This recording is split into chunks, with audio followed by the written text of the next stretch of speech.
So I just unlocked Kanara from the wheel. We spent 80,000 gems and I'm able to get her to a 5-1-1-1. I know, maybe I didn't have the best luck, but the question here is how do I want to build out her talents? I have 22 talent points that I could spend amongst these 3 different types of talent trees. So today I have Mr. Sneaky with me here on the channel, and he's going to be giving us 3 different builds for Kanara, as well as telling us why she's an S tier hero and why we really can't ignore her inside of Call of Dragons. So Mr. Sneaky, thanks so much for coming through the channel today. If you guys don't know him, he's got his own YouTube channel where he covers Call of Dragons. You'll find that in the description of this video. But tell us, why is Kanara so great? Why is she considered one of the best heroes inside of the game right now? So she's one of the best heroes in the game because of the simple fact she has 4 skills all relevant to PvP. She's one of the first heroes, similar to Valen, that all 4 skills are impactful in the game compared to all the other heroes that generally have 3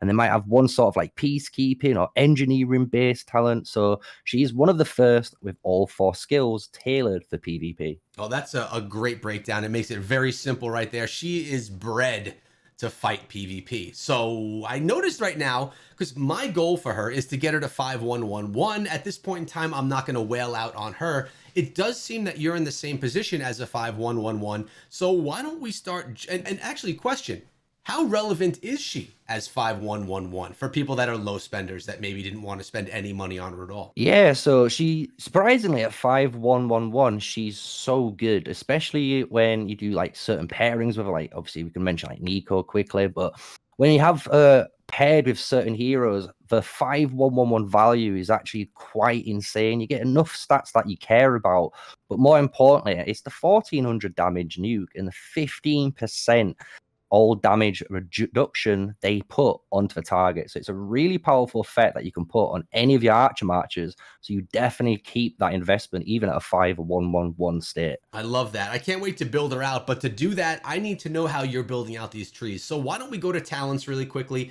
And why don't you start out with the first build that you have for us? I want to know why you built her that way and how you built her. So give me the builds and your reasoning behind that build. Yeah, so the one thing we need to actually take into consideration when we look at Kanara is actually the very first thing, the keystone, if you want to get your main foundational stone.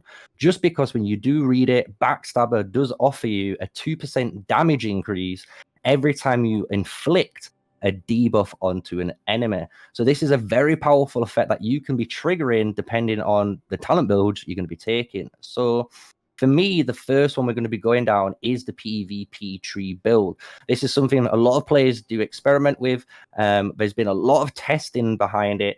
But so far, this is the best for especially low spenders, free to players, for PvP. The reason is you get the most amount of attack and normal attack that you're going to need for an archer march, because one thing compared to mages, archers deal a ton of normal attack damage. They're all about that white consistency based combat. So being able to put more emphasis on that in open field makes Kanara excel when you come into open field. So for me, we go through Rivalry and we get into Fury of Flame to give us that beautiful 5% skill hero damage. But maybe someone like yourself, you might be able to go down into overall health. Again, you will know from maybe a Rise of Kingdoms background, health is the king's stat when it does come to PvP. So if you can steal it up, you can definitely put all 5 points into it. So what I do from here, in my personal opinion, is always take luck of the draw. The reason is we always launch a bunch of counterattacks. When you're an archer player, you do get focused a lot. The thing with archers is you have the shortest range, and because you have the shortest range, you're gonna be targeted by all the mage players as well as the cavalry. They'll blink first trying to get you.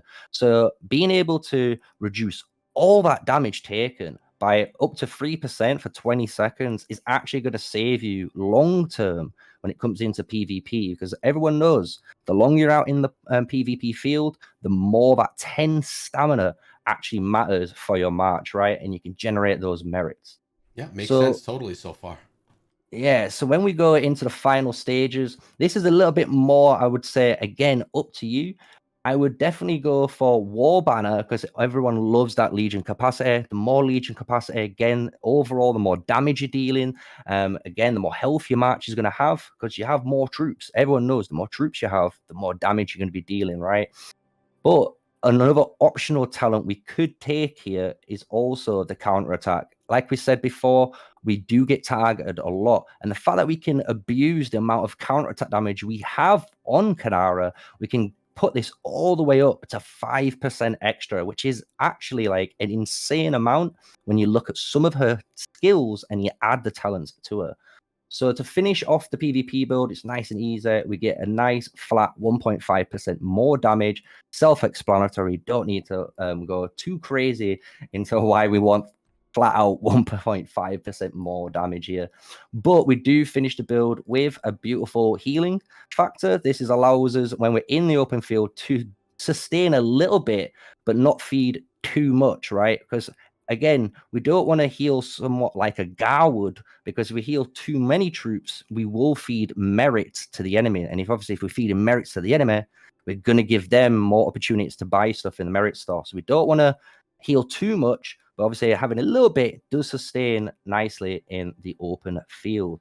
So the final keystone is, as we already said, health is king. So every time you cast your rage skill in the open field for 5 seconds, you're going to gain a 10% health increase. Again, we've already told you guys, health is king. This is a very powerful effect, and it goes every 30 seconds. So you could be surprised how often in and out of combat you're going to be able to trigger this. Okay, so that's like the main PvP build that you would take for your first, say, 43 points in Kanara. I love that. And so tell me, if you are someone like myself, right now I have tier 4 mages unlocked.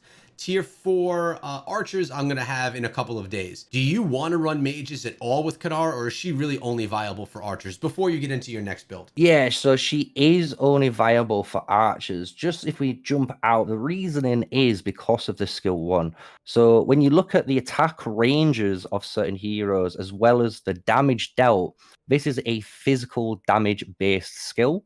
So you need to be paired with an archer march to deal it, as well as with a mage march. Your attack range is known to be very far.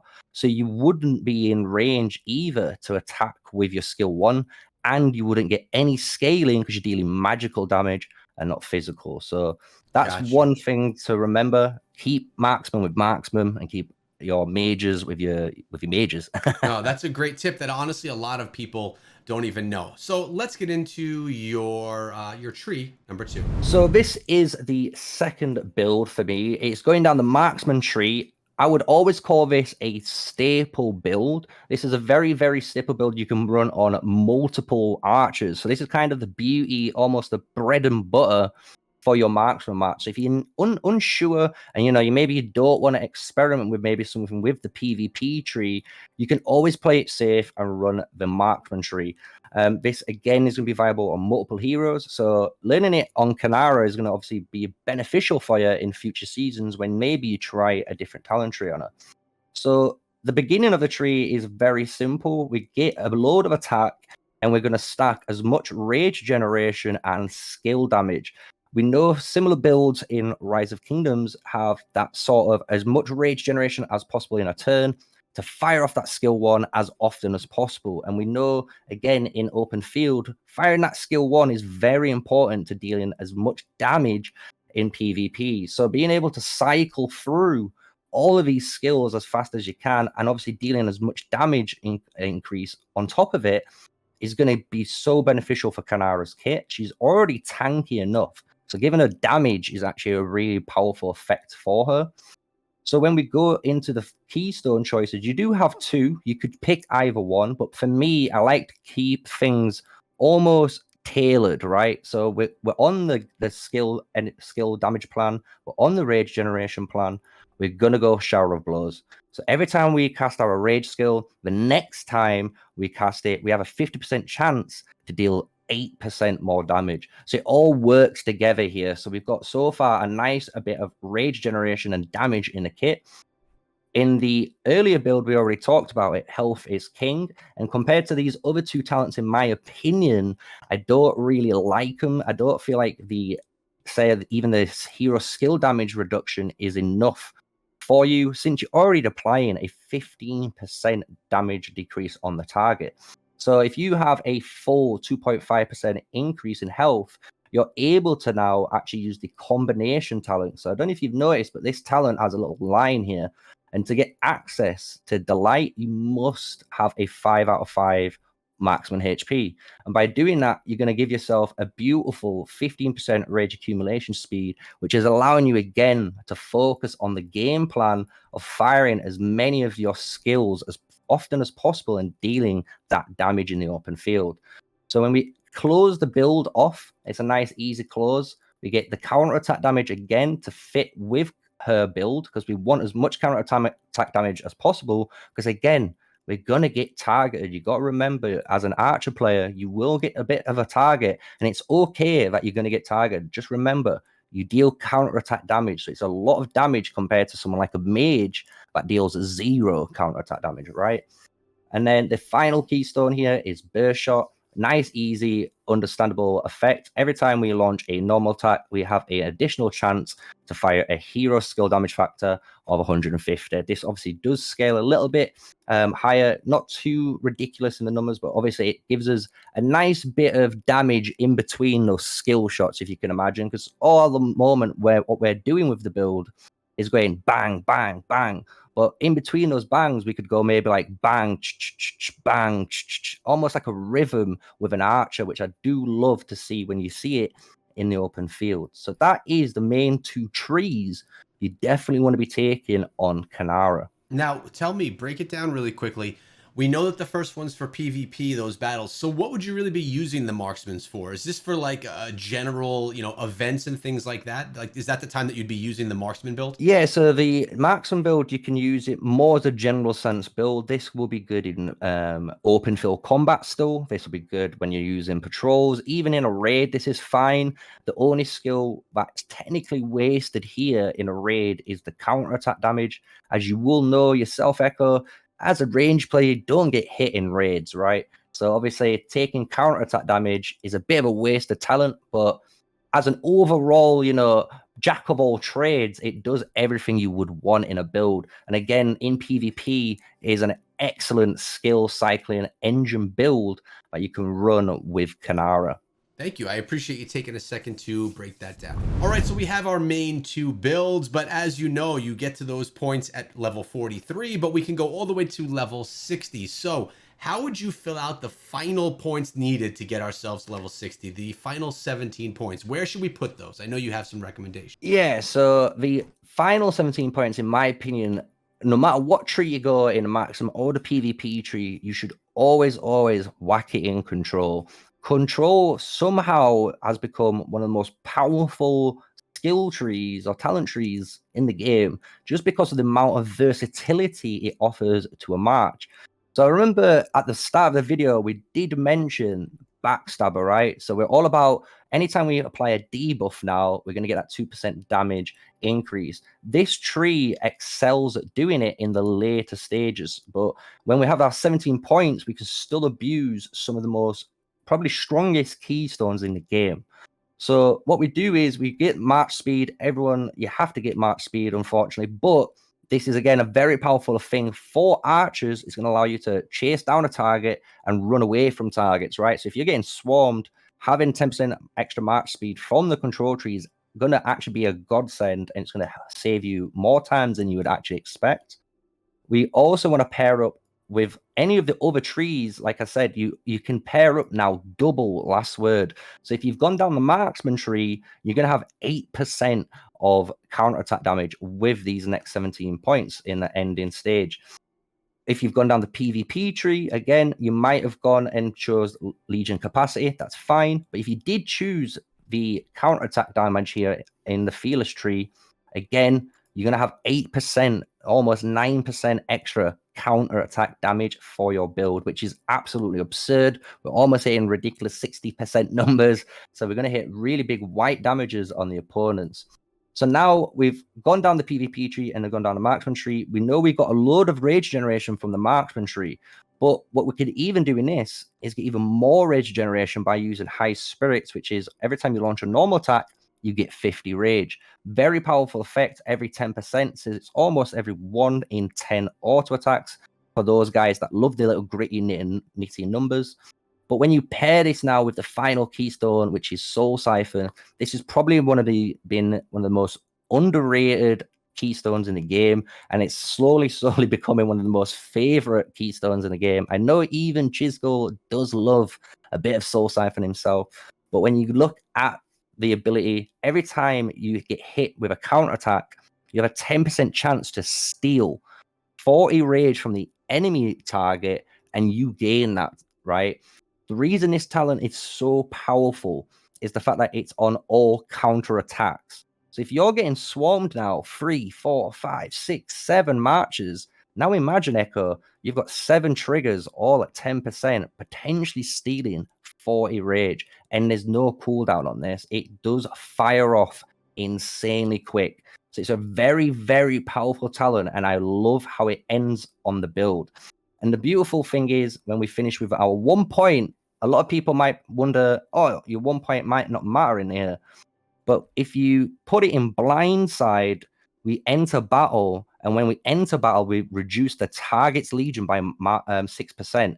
The 6% march speed might not be irrelevant, but the cool thing is this is a debuff now. Because it's a debuff, we trigger Backstabber. So as you can see, it all works fluently together. Every tree almost fits the other trees like whole. So obviously the PvP has a bunch of damage, but it doesn't really have too much rage generation. So you pair it with the control tree, now you've got that missing rage generation.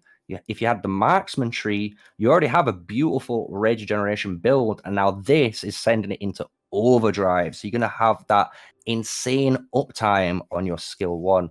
So that is the control tree. If you did want to finish it, I could go over that. I'll leave that up to you, Echo. But that is generally the main set of trees you do want to run on Kanara. No, I think that we're good where you left off right there, to be honest. And I remember from back in the days of Rise of Kingdoms, Chisco and I used to love rage. We used to call it crage, crazy rage. So anytime you can get that rage, he was a fan, I was a fan, and it seems that you're a fan of that as well. This is a really great guide, both for me, so I could build out my Kanara, as well as for the community that have her unlocked from the wheel and are just wondering how to take advantage. And it's really quite impressive how you figure out how to get the most out of each skill, but not only that, how they also impact, or each talent, but also then how they impact all of the other ones previous to it as well. So I appreciate you coming to the channel and sharing this with everyone. For everyone that doesn't know, Mr. Sneaky does have his own YouTube channel, and he covers Call of Dragons, I believe, on a daily basis, as well as doing live streams. Make sure you go check his channel out, and if you like what you see, make sure you subscribe to him. I'll be linking that in the description below. But thanks for coming through. Any last things you want to say about the community, yourself, or about the Kanara build that you shared here today? Yeah, man. Thank you for having me. Always, it's been a pleasure. This is the second time on with you, and it's been honestly fun every time. And honestly, thank you all of the guys that support me. It's been crazy how much growth the channel has had over the last couple of weeks. So honestly, thank you to all of the Call of Dragon community. Without you guys, obviously, I wouldn't be actually creating any of this content. So thank you to all of you. I feel exactly the same way. The community's been absolutely amazing. I launched this new channel just a month ago, and the community has had my back, as well as community of creators like yourself and Chisco. So thank you for coming to the channel. I appreciate it, and let's do this again sometime for another build of another hero. I look forward to it, and I'll see all you guys there because you just subscribed to the channel because you love the video. Take care, guys.